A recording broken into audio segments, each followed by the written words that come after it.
Particularly in the Western consciousness, we've become mired in short-term thinking. The mantra of economic growth at all costs has become overriding.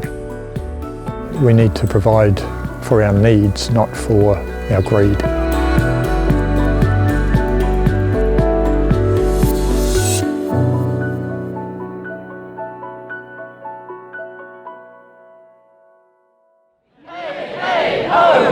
You can't have our H2O! Hey, hey, ho, ho! You can't take our H2O! When I created a petition back in December asking Environment Canterbury to revoke the Belfast water bottling consents, not in a million years did I expect more than 150,000 of you to feel exactly the same way. That water was becoming merely a commodity in our community. This here is a water bottle from Cloud Ocean Water. This is the sort of thing you expect to see more of if these guys are allowed to go ahead. We're protecting our water for generations to come. We're looking 7 generations ahead to make sure that the people of Christchurch have clean, drinkable water. We're a group that was formed to advocate for the mana of the water. We stand for communities whose water security and sovereignty is threatened by corporate action, particularly around water bottling, but also around huge irrigation takes that deplete aquifers, that adversely affect the environment and the ecology. For way too long, the voice of people, and not only the voice of people, but also the voice of the water itself, the voice of all the animals and plants that rely on healthy waterways and healthy aquifers just has been ignored, and the only groups that seem to have been listened to are the ones that have an interest in making money from the use of water. Ladies and gentlemen, the enemy of the water bottling industry is community water supplies. The biggest threat to the water bottling industry is pure and abundant water that communities can obtain from their tap. We need to remember that in this battle. Primarily we were founded in response to a huge application for consents to take water for export water bottling in Christchurch. So those consents, if fully implemented, which they probably will be, would take billions of litres of water from aquifers beneath Christchurch that ultimately the people of Christchurch will rely on to supply their drinking water needs into the future. We launched proceedings to challenge those grants of consent, and we've been engaged in that process now for probably 3 years.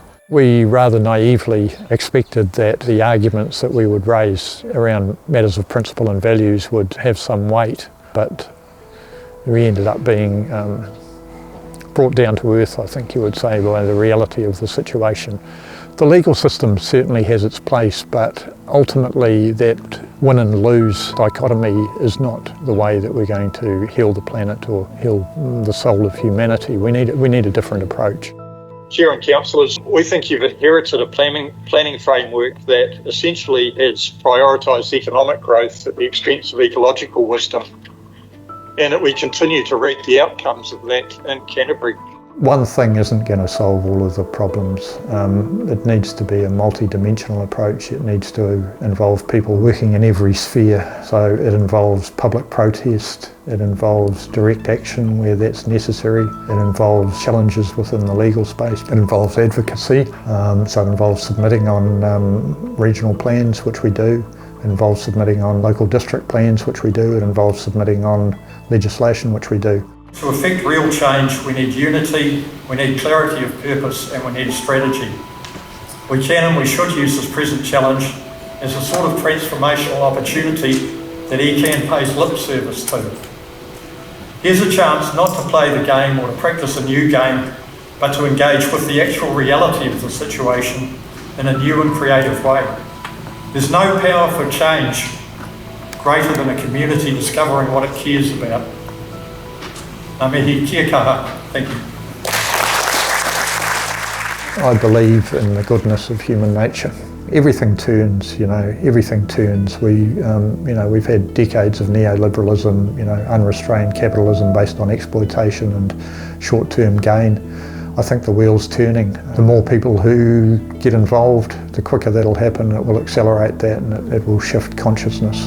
I have a vision for things to be different, and I think we will get where we want to, and the important thing is that we'll take people along with us. We won't impose that by force. We'll bring people to that place willingly. That's my hope anyway. Yeah.